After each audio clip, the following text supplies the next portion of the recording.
할렐루야. 2020년 6월 12일 수요 온라인 예배 나오신 성도님들 주님의 이름으로 축복하고 환영합니다. 이 시간 스스로 낮아지셨던 주님의 겸손함을 기억하면서 주님의 이름을 높여드리며 함께 찬양하기를 소망합니다. 할렐루야.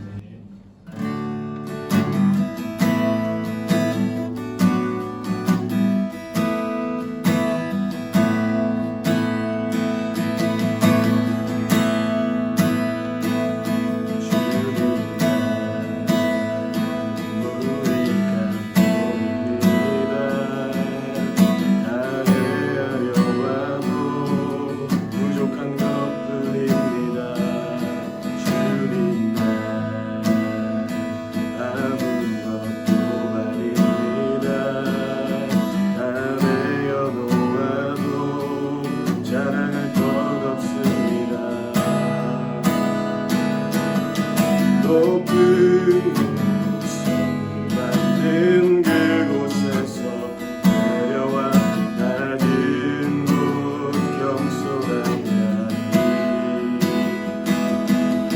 주님 거치던 좁은 길로 향하며 그곳에 계신 주를 만나리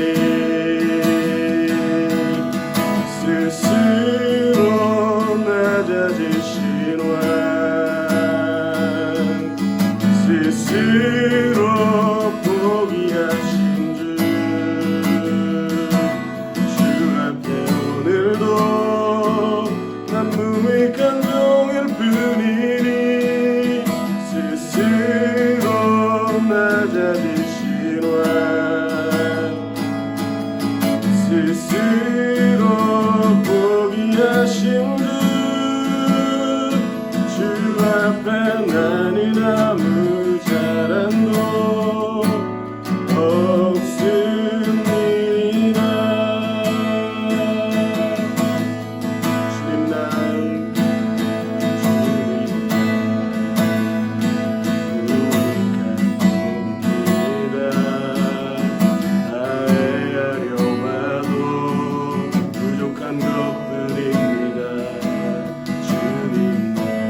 나의 산성 내가 요동치 아니하리 나의 영혼이 간절히 나의 영혼이 간절히 여호와를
하나님, 세상의 환경이 나의 눈을 속이고 마음을 속일지라도 나의 영혼이 오직 주님을 바라보고 갈망하며 요동치 않게 하나님 인도하여 주시옵소서. 입술을 여서 함께 기도하기로 원합니다. 함께 기도하겠습니다. 하나님 감사합니다. 세상이 우리를 속이고 우리의 눈이 아버지 하나님 다른 것을 바라볼지라도 아버지 하나님 세상이 속이는 그 모든 것들을 우리가 뒤로하고 하나님 바라보며 우리의 믿음이 요동치 않을 수 있는 귀한 신앙이 될 수 있도록 하나님 도우시고 인도하여 주시길 간절히 소망하고 합니다. 우리의 삶이 부족하고 연약하여 보여지는 것에 흔들리고 마음 뺏길 때가 많이 있습니다. 하나님 우리의 삶을 붙들어 주셔서 오직 주님을 향하고 주님을 바라볼 수 있는 그런 믿음 우리 가운데 있을 수 있게 하나님 도우시고 함께 하시길 간절히 소망합니다. 오늘 예배부터 시고 기도하여 주시옵소서. 주님만 높임 받으시길 소망합니다.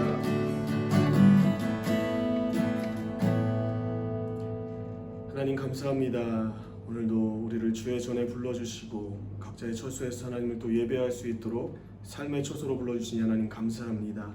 우리의 마음들임이 우리의 정말 주님을 향한 뜨거운 갈망이 날마다 샘솟을 수 있는 귀한 신앙 될 수 있게 하나님 도우시고 인도하여 주시옵소서.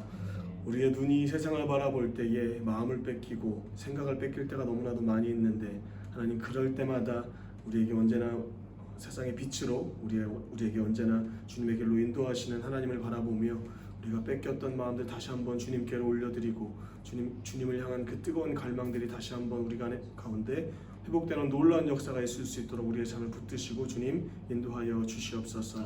예배 가운데 함께 하시고 높임 받으실 주님을 찬양합니다. 주님 인도하여 주시옵소서. 감사드리며 거룩하신 예수님의 이름으로 기도드렸습니다. 아멘. 오늘 주신 하나님 말씀 욥기 27장 1절에서 12절 말씀입니다.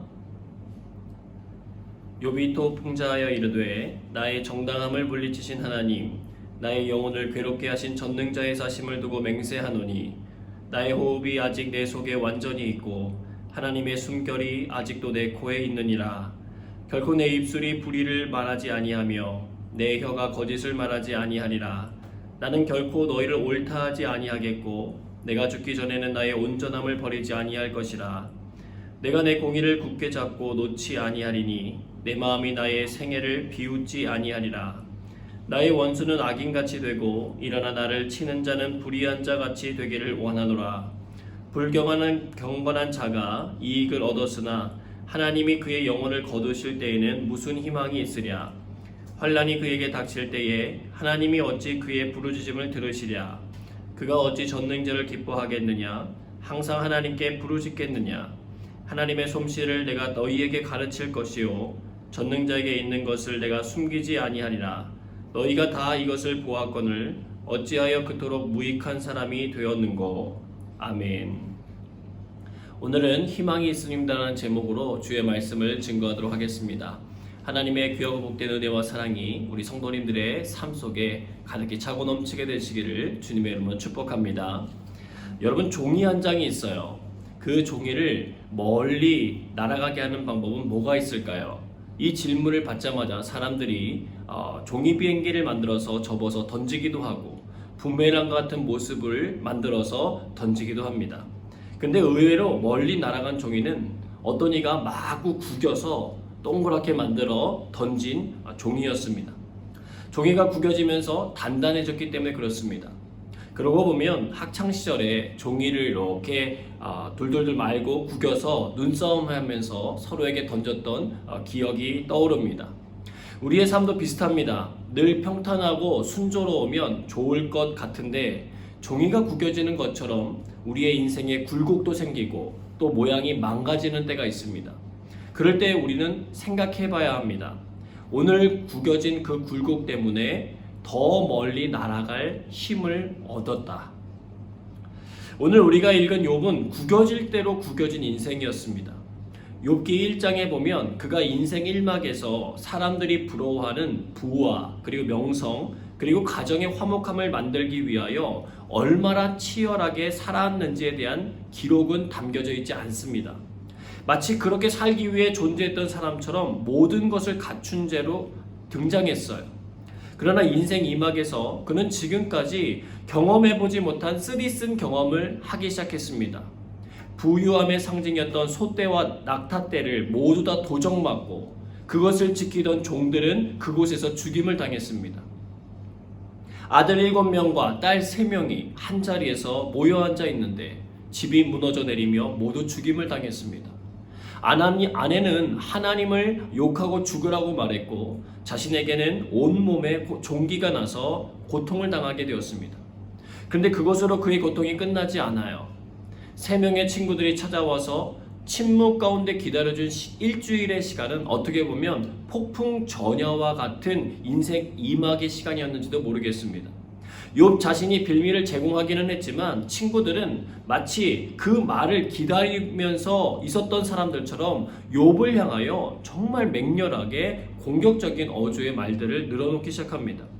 먼 길을 찾아와 준 것은 고마웠지만 욥이 친구들에게 기대했던 바람은 산산조각이 나는 순간이었습니다.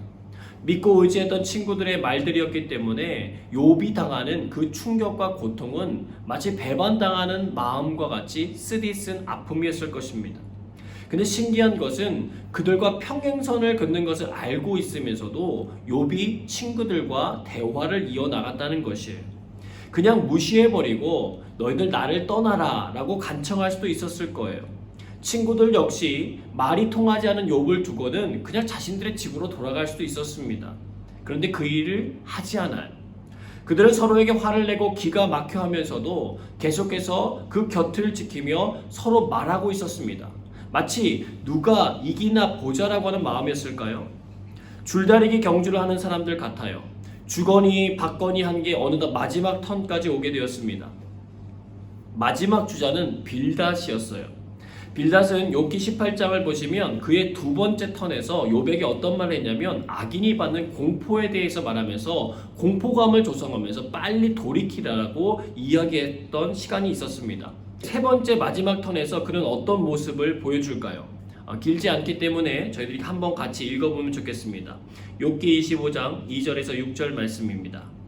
하나님은 주권과 위엄을 가지셨고 높은 곳에서 화평을 베푸시느니라. 그의 군대를 어찌 계수할 수 있으랴? 그가 비추는 광명을 받지 않는 자가 누구냐? 그런즉 하나님 앞에서 사람이 어찌 의롭다 하며 여자에게서 난 자가 어찌 깨끗하다 하랴? 보라, 그의 눈에는 달이라도 빛을 발하지 못하고 별도 빛나지 못하거든. 하물며 구더기 같은 사람, 벌레 같은 인생이랴. 아멘. 분명 시작은 하나님의 화평으로 끝나는데요, 끝은 욥을 향한 정죄의 말로 끝납니다. 핵심은 4절에 있어요. 욥, 너 정신 차려야 돼. 너 절대로 깨끗하지 않아. 그러면서 그의 삶, 욥의 삶을 정확하게 친구가 묘사해주고 있습니다. 6절이죠. 구더기 같은 사람, 벌레 같은 인생이에요. 여러분, 실제로 욥의 모습을 보는 모든 사람이 이 말에 동의할 수밖에 없었습니다. 종기로 인한 질병으로 고름이 나고 구더기가 생겨나는 상황이에요. 제대로 사회생활을 할 수가 없는 상황입니다. 모습은 분명 사람이지만 그의 삶은 벌레처럼 무기력하고 그렇게 보여졌어요. 사실적 묘사예요. 그러나 친구에게 기대했던 말은 아니었을 것입니다. 힘을 내라고 해도 모자랄 판인데 지금 이 말은요, 입술을 꽉 깨물게 하고 정말 두 주먹을 부르르 떨게 할 만큼의 정말 파격적인 말이었어요. 여러분, 세계보건기구에 따르면 지난 18세기까지 인류 질병은 총 2,400여 종이었다고 합니다. 근데 1934년에 그 종수가 3,500종으로 늘어났고 20년 후인 1954년에는요 7,000여 종이 되었다고 그래요. 현재도 계속 늘어가고 있고 앞으로도 늘어갈 것입니다. 여러분, 사람이 질병에 걸리게 되면은요, 그가 가지고 있었던 부와 명성은 온데간데 없이 사라져버려요. 그냥 환자일 뿐입니다. 격리되어야 하는 존재예요. 어떤 의미에서 빌닷이 고백한 그 말은 우리들이 잘 새겨야 하는 고백일 수도 있습니다. 내 의지와 상관없이 어떤 상황과 형편에 놓이게 되면 구더기와 벌레와 같이 우리가 가까이 하고 싶지 않은 존재가 될 수도 있다는 거예요. 지금 당장은요, 우리들이 가지고 있는 것들이 있고 우리들이 누리고 있는 것들이 있어서 친한 척하지만 그런 것들이 다 사라져 버렸을 때 여러분, 우리 곁에 남아있을 사람이 과연 몇 명이나 될까요? 욥이 인생 1막에서 그런 말을 듣게 될 것, 구더기 같은 인생, 벌레와 같은 인생이라는 말을 들을 거라고 생각이나 해봤을까요? 절대로 생각하지 못했을 것입니다. 그런데 그의 의지와 상관없이 맞이하게 된 인생 2막에서 그는 그 말을 부정할 수 없는 존재로 변했다는 거예요. 이것이 우리의 삶이라는 것입니다. 여러분, 구약선지서의 엘리야를 보십시오. 그의 인생 1막은 화려했어요. 바알과 아세라 신을 섬기는 제사장들 850명과의 대결에서 하나님의 살아계심을 증명했을 뿐 아니라 그들 모두를 죽음으로 내보냈던 장본인입니다. 그의 인생에는 승리뿐이라고 하는 말이 나올 법한 상황이에요. 그러나 그의 인생 2막을 보십시오. 생각지도 못한 어려움을 당하게 돼요. 그 일로 이세벨 왕후가 자신을 죽이려고 한다는 말을 듣고는 광야로 피신해가지고요, 하나님 앞에 자기를 죽여달라고 졸라요. 엘리야의 인생 가운데 가장 힘든 고통의 골짜기였습니다. 엘리야의 스타일이 정말 구겨지는 순간이었어요. 그렇게 구겨져 본 적이 없기 때문에 엘리야의 인생 가운데 정말 아프고 힘든 순간이었을 것입니다. 그런데 성경은 하나님과 엘리야만의 이 은밀한 이야기를 아주 구체적으로 적어주고 있다는 거예요. 엘리야의 입장에서는 정말 잊어버리고 싶고 생각하고 싶지도 않은 그 구겨짐의 시간을 하나님께서는 믿음 생활을 하는 후대의 모든 이들 앞에 낱낱이 드러내셨습니다. 여러분, 왜 그러셨을까요? 하나님은 엘리야를 소중히 여기지 않는 것일까요? 보통 사람들은요, 소중한 사람인 가족을 다른 사람들로부터 지키기 위해서 그들이 가지고 있는 약점을 숨기는 것이 일반적입니다. 가족의 비밀이라고 하면서 가려요. 근데 하나님은 하나님을 위해서 큰 일을 감당한 엘리야의 치부를 다 보여주셨다는 거예요. 나중에 죽지 않고 병거 타고 하늘로 올라가게 할 만큼 하나님의 마음에 쏙 들었던 바로 그 엘리야의 민낯을 드러내셨다는 것입니다. 여러분, 사람은 대단하지 않기 때문에 그래요. 그런데 하나님은 강하시고 그런 약한 우리들의 존재를 통해서도 새로운 믿음의 역사를 써가신다는 것을 보여주는 것입니다. 여러분, 대단해 보이는 사람도요, 때가 되면 죽어서 흙으로 돌아갑니다. 흙이 되는 과정에서 시체가 썩으면 뭐가 생기죠? 구더기, 벌레들이 생겨나요. 이것은 억지로 만들려고 하지 않아도 그냥 되어지고 주어지는 현실이라는 것입니다. 그러나 우리는 반대로 구더기가 무서워 장을 못 담그는 존재들도 아닙니다. 누가 우리의 인생을 구더기와 벌레에 비유해서 말한다고 해도 그 말 때문에 무너지지 마시길 바라요. 사단이 우리들의 마음속에 찾아와서 너는 구더기 같아, 벌레와 같아 비유하면서 우리들을 무너뜨리려고 할 때에도 여러분 좌절할 필요가 없습니다. 여러분, 그것이 끝이 아니기 때문에 그래요. 빌닷의 말은 끔찍할 정도로 정확한 묘사였고 욥의 마음을 무너뜨릴 수 있는 정말 가슴 아픈 말이었지만 욥은 그 말 앞에서 무너지지 않았어요. 빌닷의 고백처럼 지금 욥에게 보이는 모습은 분명 구더기 같고 벌레와 같은 인생이었지만 그의 삶은 그렇게 끝나지 않았습니다. 예수님이 공생의 사역을 시작하기 전에 광야에서 40일 동안 금식하신 적이 있으시잖아요. 예수님의 그때 모습을 성경은 묘사하지 않지만 정말 깡마르고 굉장히 약해져 있으셨을 거예요. 그때 사단이 와서 첫 번째 한 유혹이 무엇입니까? 내가 하나님의 아들이거든 이 돌들을 명해서 떡덩이가 되게 하라는 거였어요. 여러분, 우리에겐 유혹이 아니지만 예수님에겐 커다란 유혹이었어요. 그분은 실제로 그 능력을 행할 수 있는 힘이 있었기 때문에 그렇습니다. 근데 예수님은 말씀하셨잖아요.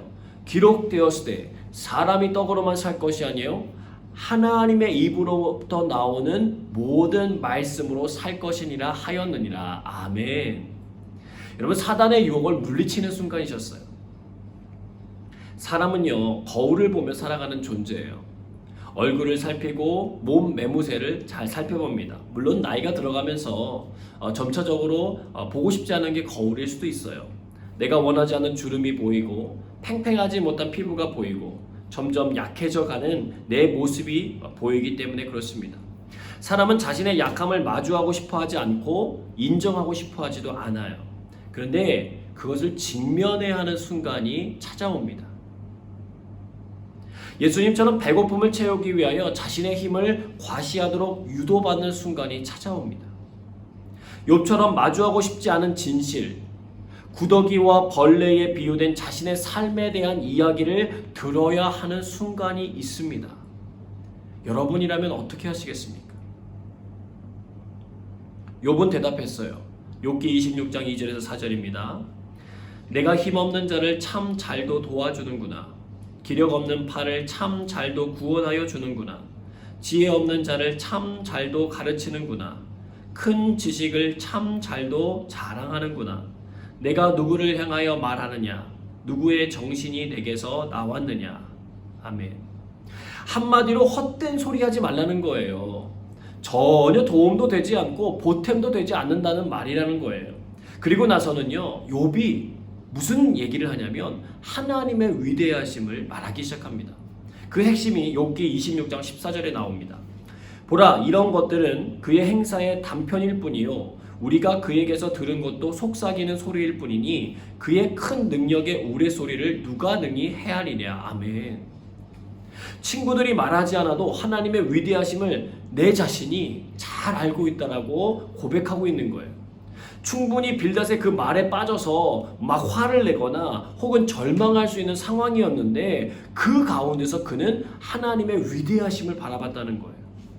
예수님께서 인간의 몸을 입고 계셨기 때문에 배고픔의 충동이 가득했을 그때에 사단이로부터 내려오는 말에 집중하지 아니하고 하나님의 말씀으로부터 내려오는 하나님의 위대하심에 집중했던 것과 같습니다. 황성주 박사님은요, 건강의 금가루로 햇빛을 소개해 주신 적이 있어요. 지나친 햇빛이 피부암의 원인이 된다고 광고된 탓인지 사람들이 햇빛을 쬐지 않고 냉방이 잘 되는 집 안에만 있으려고 한다는 거예요. 물론 과유불급, 지나친 것은 모자람만 못하다는 말처럼 과다한 햇빛에 노출은 피부암 그리고 화상 그런 것들의 원인이 되죠. 그러나 그로 인해서 햇빛을 피하게 되면 놓치는 건강이 얼마나 많은지에 대해서 황성주 박사님이 이야기한 적이 있습니다. 햇빛은 중추신경을 자극해서 마음을 상쾌하게 하고 눈에 흡수된 그 광선은 항우울 성분인 멜라토닌의 분비를 활성화시켜서 불면증 치료에 기여한다는 거예요. 또한 각종 임파구의 수를 증가시켜서 인체의 면역 기능을 강화시켜주고 신진대사에 좋은 영향을 줄 뿐 아니라 뼈의 성장에 기여하고 혈당을 감소시켜서 당뇨병의 치료에 보조 역할을 하기도 한다는 것입니다. 소아과에서 보편화되어 있는 자외선 치료 역시 영국의 간호사들에 의해 신생아의 황달이 햇빛을 쬐면 회복되는 데서 힌트를 얻었다는 거예요. 여러분들은 잘 아시겠지만 음식물을 보존하는 방법으로 햇빛에 말리는 건조법은요, 인류가 지금까지 개발한 가장 위생적이고도 안전한 방법이라는 것입니다. 또 적당한 햇빛은 피부를 윤택하게 하고 탄력성을 증가시켜 피부 미용에도 좋다고 하는 것이죠. 내일부터 아마 밖에 나가서 햇빛을 쬐려는 분들이 생겨날지도 모르겠습니다. 그런데 이 햇빛을 매우 두려워하는 존재들이 있어요. 각종 병을 일으키는 박테리아와 곰팡이, 바이러스들입니다. 햇빛은 이들에게 최대의 천적이고 최고의 살균제예요. 여러분 어렸을 적에 해가 좋은 날에 이부자리를 들고 옥상에 올라가 놀았던 기억이 납니다. 여러분 왜 그렇게 했습니까? 건강해지기 위해서예요. 사랑하는 여러분, 햇빛을 허락하신 하나님께서 주신 하나님의 말씀의 빛을 두려워하는 존재들이 있어요. 각종 죄를 만들어내는 사단입니다. 예수님께서 사단의 유혹을 신명기에 적혀져 있는 하나님의 말씀으로 이기신 것처럼 오늘도 우리들은 하나님의 말씀을 통하여서 사단을 이길 수 있다고 하는 것을 기억하시길 바랍니다. 욥은요, 빌닷의 조소와 같은 말에 꿈쩍하지 않고 하나님을 바라봄으로 자신을 지켜나가고 있어요. 그리고 난 다음에 3명의 친구들에게 말하는 장면이 오늘 우리가 읽은 욥기 27장의 내용입니다. 자신이 어떻게 살아왔고 앞으로 어떻게 살 것인지를 고백하는 말이 담겨져 있어요. 욥기 27장 4절에서 6절입니다. 결코 내 입술이 불의를 말하지 아니하며 내 혀가 거짓을 말하지 아니하리라. 나는 결코 너희를 옳다하지 아니하겠고 내가 죽기 전에는 나의 온전함을 버리지 아니할 것이라. 내가 내 공의를 굳게 잡고 놓지 아니하리니 내 마음이 나의 생애를 비웃지 아니하리라. 아멘. 여러분 최고의 고백이에요. 하나님께서 얼마나 흐뭇하게 바라보셨을까 여러분 그려보십시오. 지금 상황은 나아진 것이 없고요, 정말 최악 중에 최악으로 치닫는 상황이었는데 욥은 흔들리지 않아요. 욥의 이 고백이 저와 여러분의 고백이 되기를 축복합니다. 내가 죽기 전에는 나의 온전함을 버리지 아니할 것이라. 내 공의를 굳게 잡고 놓지 아니하리니 내 마음이 내 생애를 비웃지 아니하리라. 내 비록 지금 상황이 구더기와 벌레 같아 보이지만 너가 말한 것처럼 구더기와 벌레처럼 나는 살아가지 않겠다라는 고백입니다. 되는 대로 그냥 막 살아가거나 하나님의 말씀을 저버리지 않을 것이라고 합니다. 그렇게 말할 수 있는 그 고백이 놀라운 이유가 무엇인 줄 아십니까? 욥기 27장 2절의 고백이 먼저 나오기 때문에 그래요. 제가 읽겠습니다. 나의 정당함을 물리치신 하나님, 나의 영혼을 괴롭게 하신 전능자의 사심을 두고 맹세하노니. 아멘. 하나님에 대하여 욥의 마음이 지금 풀어진 게 아니에요. 자신의 영혼을 괴롭게 하는 하나님이라고 고백하고 있습니다. 그런데도 그분과 친구들 앞에서 이런 고백을 한 것입니다. 어느 자파상을 하고 있는 사람이요, 그 동네에 새로 부임해온 목사님이 아주 설교를 잘한다고 상점에 찾아오는 사람들에게 막 칭찬을 하는 거예요. 하루는 그 말을 듣던 어떤 손님이 주인에게 아니 지난주에는 목사님이 어떤 설교를 하셨습니까? 라고 물었어요. 근데 저는 교회에 나가 설교를 들은 적이 한 번도 없는데요, 이렇게 얘기하는 거예요.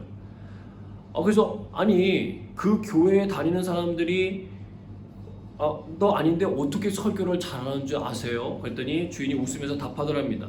아니 그 교회에 다니는 사람들이요, 그 목사님이 오시고 나서부터 외상값을 얼마나 잘 갚는지 몰라요. 여러분 실천이 중요해요. 욥이 인생 1막에서 지금과 같은 고백을 했다면 뭐 그럴 수 있지 라고 넘겼을지도 몰라요. 그런데 욥이 인생 2막에서 처절하고 힘들고 괴로운 그 상황 속에서 모든 것을 다 송두리째 잃어버리고 친구들의 거친 말 공격을 모두 다 받은 후에 하는 고백이에요. 여러분 이건 엄청난 차이가 있다는 것입니다. 이것은 그냥 쉽게 내뱉을 수 있는 말이 아니라는 것이에요. 사랑하는 여러분, 오늘 설교 제목이 희망이 있습니다입니다. 보여지는 상황과 듣고 있는 상황이 좋아졌기 때문에 희망이 있는 거 아니에요. 흔들리지 않는 절대 진리를 소유한 사람이 가질 수 있는 희망을 말하는 것입니다. 그는 회복은 꿈도 꾸지 못하고 곧 죽어서 사라질 자신의 운명을 바라볼 뿐이었어요. 그러나 그 순간에도 그에겐 희망이 있었기에 흔들리지 않는 자세로 살아가겠다고 다짐의 말을 한 것입니다. 그 희망이 무엇인지 살펴보겠습니다. 욥기 27장 8절에서 10절입니다. 불경건한 자가 이익을 얻었으나 하나님이 그의 영혼을 거두실 때에는 무슨 희망이 있으랴. 환난이 그에게 닥칠 때에 하나님이 어찌 그의 부르짖음을 들으시랴. 그가 어찌 전능자를 기뻐하겠느냐. 항상 하나님께 부르짖겠느냐. 아멘. 그는 그 어려움의 자리에서 마지막 순간 고린 지점을 떠올렸던 거예요. 예수님이 하셨던 누가복음 12장의 부자의 비유와 같습니다. 한 부자가요, 밭에 소출이 많으니까 마음속에 생각하기를 내가 고가를 더 크게 짓고 계획을 합니다. 그리고 여러 해 쓰고 먹을 것을 마련했으니 내가 이제는 평안히 쉬고 먹고 마시며 즐거워하자라고 말합니다. 근데 하나님이 말씀하시는 거예요. 어리석은 자여, 오늘 밤에 내 영혼을 도로 찾으리니 그러면 내 준비한 것이 누구의 것이 되겠느냐. 그러면서 주님이 하셨던 말씀이 있어요. 누가복음 12장 21절입니다. 자기를 위하여 재물을 쌓아두고 하나님께 대하여 부유하지 못한 자가 이와 같으니라. 아멘. 사랑하는 여러분, 재물을 쌓아놓는 것이 잘못이 아니라 하나님께 대한 부요함을 잃어버린 것이 잘못입니다. 재물이나 이익이 중요한 현실 속에 우리가 살아가고 있지만 우리의 영혼이 거기에 가둬져 버리면 마지막에 고린 지점에 문제가 생긴다는 거예요. 현재 욥은 모든 것을 잃어버렸지만 제일 중요한 한 가지를 놓치지 않았어요. 바로 하나님께 대한 부요함이었습니다. 비록 자신의 마음과 같지 않게 자신의 상황을 만들어 가시는 하나님으로 느껴지긴 했지만 그럼에도 포기할 수 없고 붙들어야 할 삶의 가치관임을 깨달았던 것입니다. 그리고 그 속에서 희망을 봤다는 거예요. 여러분에게도 욥이 붙들었던 이 희망이 경험되어 주시기를 축복합니다. 그 어떤 것도 빼앗아갈 수 없는 희망이에요. 겨울이 지나면 봄이 오는 것처럼 이것은 약속된 법칙이고 진리라는 것입니다. 그러면서 그는 자신의 두 번째 희망도 말해주고 있어요. 환난이 왔을 때 부르짖어 기도할 수 있다는 거예요. 환난의 상황에서도 전능자 하나님을 기뻐할 수 있다는 거예요. 여러분, 어려움이 우리의 인생 가운데 닥쳐왔을 때 우리의 말에 귀를 기울여 주시고 들어주시는 하나님의 존재가 있다는 것은 정말 큰 축복이에요. 좋은 상담가를 찾아가 만나면요, 사람이 상처받고 힘들었던 것에서 빨리 회복이 되고 일어설 힘을 얻는 것처럼 우리는 하나님을 만남으로 회복될 힘을 얻고 용기를 얻게 된다는 것입니다. 그분은 여전히 살아계시고 특별히 하나님의 선택받은 백성들의 간구와 기도를 귀 기울여 들으시는 분이기 때문에 그래요. 또한 하나님의 말씀 앞에 바로 서려고 노력하는 사람의 간구는 역사하는 힘이 많은 줄로 믿습니다. 욥에게 하나님은 요술램프의 진이가 아니었어요. 자신이 원하는 것을 들어주는 신이 아닙니다. 자신이 목숨을 다하기 전까지 충성하고 섬기고 따라야 할 존재임을 고백하는 거예요. 왜냐하면 그분 앞에 서는 날 심판받을 일을 욥은 잃어버리지 않았다는 것입니다. 내가 누구입니까? 나는 하나님의 피조물이라는 사실을 그는 인정하고 있는 거예요. 오히려 구더기 같고 벌레 같은 인생이라고 하는 이 말을 통하여서 자기 자신이 가야 할 마지막 길에 대해서 더욱더 명확하게 생각하고 고백하게 되었다는 것입니다. 소셜 네트워크 시대에 살고 있는 우리들이에요. 유명한 사람들은 몇십만, 몇백만의 팔로워들을 자랑하고 있습니다. 일반인들도 최소 몇백 명의 온라인 인맥을 가지고 있어요. 그런데 옥스퍼드 대학교 인류학자인 덤바 교수의 연구에 따르면 사람이 가까운 인맥으로 기억할 수 있는 한계가 150명 정도라고 합니다. 따라서 수백, 수천에 달하는 온라인 친구들은요, 오히려 우리의 진정한 소통을 방해하고 교제로 얻을 수 있는 유익들을 몰아낼 수도 있다는 것입니다. A.W. 토저도 이렇게 말했습니다. 의사소통의 수단은 점점 발달하고 있지만 사람들의 관계의 깊이는 점점 얕아져만 가고 있다. 여러분, 이런 우리들의 삶은 우리들의 삶뿐만 아니라 하나님과 우리들의 관계에도 영향을 미치고 있다는 것입니다. 하나님의 존재를 어쩌면 수백, 수천 명의 온라인 인맥처럼 관리하려고 하지 마시길 바라요. 하나님을 내 소원을 들어주는 키다리 아저씨 정도로 생각하지 마시길 바랍니다. 분산된 우리의 마음을 모아서 하나님 앞에 집중해야 할 시간이라는 것입니다. 욥에게 있어 인생 2막은요, 철저하게 하나님과 자신의 관계에 대해서 깊이 묵상할 수 있는 시간이었습니다. 그와 하나님 사이에 끼어 있어서 자신이 관리해야 했던 종들도, 자녀들도, 아내도 없어요. 믿었던 친구들의 친밀감도 점점 더 잃어버린 때였습니다. 근데 반대로 그는 그 시간을 잘 활용했어요. 하나님께 대한 자신의 믿음을 점검하고 하나님과의 친밀함을 더욱 깊이 유지하기 시작했습니다. 인생 1막에서 그를 따르던 수많은 팔로워들을 찾아볼 수 없는 그 시절의 절박함이 오히려 가장 중요한 인생의 관계를 정리하게 해주는 시간이 되었다는 거예요. 사랑하는 여러분, 요즘 늘 풍성했던 삶 가운데서 단절을 많이 경험하고 있습니다.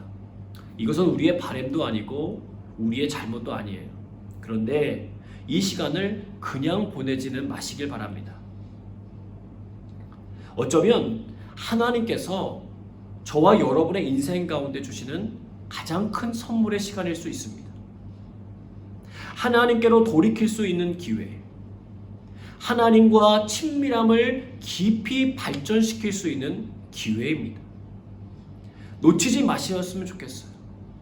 욥이 죽음을 눈앞에 두고서도 의연하게 고백할 수 있었던 하나님의 위대하심을 희망으로 여기고 오늘도 하나님의 존전에 한 걸음 더 나아가시는 축복과 은혜가 저와 여러분 모두에게 함께 하시기를 주님의 이름으로 축원합니다. 함께 찬양하겠습니다.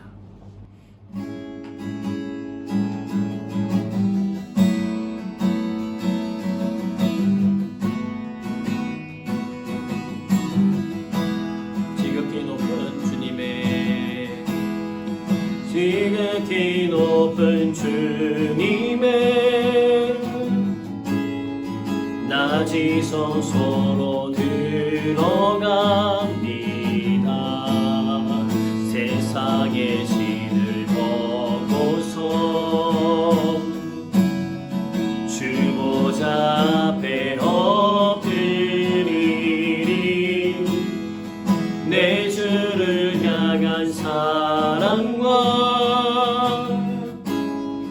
그 신뢰가 사그러져 갈 때 하늘로부터 이곳에 장막이 덮이네. 이곳을 덮으소서, 이곳을 덮으소서, 이곳을 비추소서. 내 안에 무너졌던 모든 소망 다 회복하리니.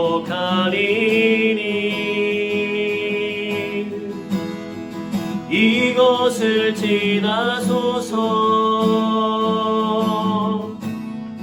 이곳을 만지소서. 내 안에 죽어가는 모든 예배 다 살아나리라. 지극히 높은 주님의, 지극히 높은 주님의 나지성소로 들어갑니다. 세상의 신을 벗고서 주 보좌 앞에 엎드리리. 내 주를 향한 사랑과 그 신뢰가 사그러져 갈 때 하늘로부터 이곳에 장막이 덮이네. 이곳을 덮으소서,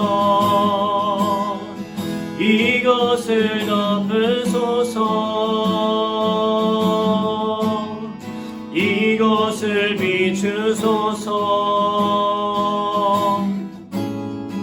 내 안에 무너졌던 모든 소망 다 회복하리니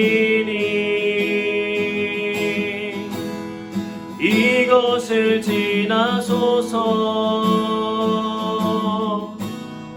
이것을 만지소서 내 안에 죽어가는 모든 예배 다 살아나리라 이것을 덮으소서 이것을 덮으소서 이것을 비추소서 내 안에 무너졌던 모든 소망 다 회복하리니 이것을 지나소서 이것을 지나소서 이것을 만지소서 내 안에 죽어가는 모든 예배 다 살아나리라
계속해서 기도합니다. 하나님의 진리 되신 말씀 속에서 희망을 발견하게 하시고 환난과 어려움의 시간 기도할 수 있는 힘을 주심으로 우리를 붙드시는 하나님의 능력을 경험하게 하여 주옵소서. 하나님으로 인하여 기뻐할 수 있는 지혜와 여유가 생겨나게 하여 주옵소서. 함께 기도하겠습니다.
성령님 우리의 영혼 가운데 충만하게 역사하셔서 그리스도의 보혈로 우리를 정결하게 하여 주시고 주의 나라와 영광을 위해 가정과 교회와 사회가 쓰여지도록 인도해 주시옵소서. 우리가 속해 있는 모든 곳들을 위하여 기도하며 나가도록 하겠습니다.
하나님, 코로나 백신이 나오게 하여 주시고 이 땅의 사랑이 회복되게 하여 주시며 하나님이 주신 진리에 눈을 뜰 수 있고 반응할 수 있는 축복을 허락하여 주시옵소서. 세상의 구원함을 위하여 또 그 일을 위하여 헌신하는 예수님의 제자들을 위하여 우리가 함께 중보하며 자신의 기도 제목도 함께 같이 기도하며 나가도록 하겠습니다.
이 시간 조용히 주님의 음성을 듣는 시간을 갖도록 하겠습니다.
하나님, 오늘도 주님 앞에 예배드리고 기도할 수 있는 자리에 서게 하시니 감사합니다. 우리를 세상을 향한 하나님의 중보자로 세우신 아버지 하나님, 하나님 아버지의 마음을 늘 깨닫고 그 일을 위해 기도할 수 있는 힘과 지혜를 허락하여 주시고, 우리가 하나님으로 인해서 참된 만족과 기쁨을 회복하는 은혜를 허락하여 주시옵소서. 코로나의 모든 상황들 속에서 우리가 지쳐서 넘어져 있는 것이 아니라 오히려 하나님과의 친밀한 관계를 회복하는 시간이 되게 하여 주시고, 이 시간을 통하여 우리의 영적인 능력과 은혜가 하나 깊어지게 하여 주시며, 하나님 아버지의 마음을 깊이 깨달아 그 뜻대로 행하여가는 은혜와 축복이 우리의 삶에 가득할 수 있도록 도와주시옵소서. 하나님, 힘들고 어려운 많은 지체들이 있습니다. 우리 주님께서 찾아가 주셔서 만나주시고 위로하여 주시고 힘이 되어 주시며, 저들의 모든 질병과 하나님 고통과 어려움과 탄식과 하나님 절망감 속에서 그들을 건져 주셔서 살아계신 하나님, 희망의 하나님, 능력의 하나님, 은혜의 하나님을 온전히 바라보며 믿음 가운데 온전히 모든 것들을 회복하는 은혜가 있도록 주님 돌보아 주시옵소서. 우리의 가정을 지켜주시고 우리 싱가포르 영광교회를 지켜주시고 우리의 직장과 우리의 모든 삶의 자리마다 하나님의 영광과 은혜가 강물과 같이 흘러가는 것을 경험할 수 있도록 인도하여 주시옵소서. 이른 비와 늦은 비로 우리의 삶을 채우시고 공급해 주시는 하나님 아버지의 사랑을 경험하게 하여 주시고, 불기둥과 구름기둥으로 보호해 주시는 하나님의 역사하심을 경험하는 시간이 되게 하여 주시옵소서. 하나님, 앞길을 위해서 기도하는 많은 지체들이 있습니다. 하나님, 갈 길을 밝히 보여주시고 저들의 모든 상황과 형편 속에서도 하나님, 오늘 욥의 고백과 같이 하나님의 온전함을, 하나님의 공의를 붙들고 흔들리지 않는 견고한 믿음의 반석 위에 세워지는 고백들이 나올 수 있게 하여 주시고, 하나님, 그 모든 고백들을 통하여 하나님의 영광을 나타내 주시옵소서. 하나님, 우리의 삶 가운데 새로운 일을 행하시고 하나님의 선하신 능력들이 우리의 삶 가운데 온전히 경험되는 축복을 허락해 주옵소서. 모든 것 주께 감사드리며 사랑이 마신 예수님의 이름으로 기도드리옵나이다. 아멘. 이제는 우리 구주 예수 그리스도의 은혜와 하나님 아버지의 사랑하심과 성령의 교통 역사하심이 주님 앞에 머리 숙여 기도하는 사랑하는 모든 성도들의 삶 가운데 함께하여 주시기를 주님의 이름으로 간절히 축원하옵나이다. 아멘.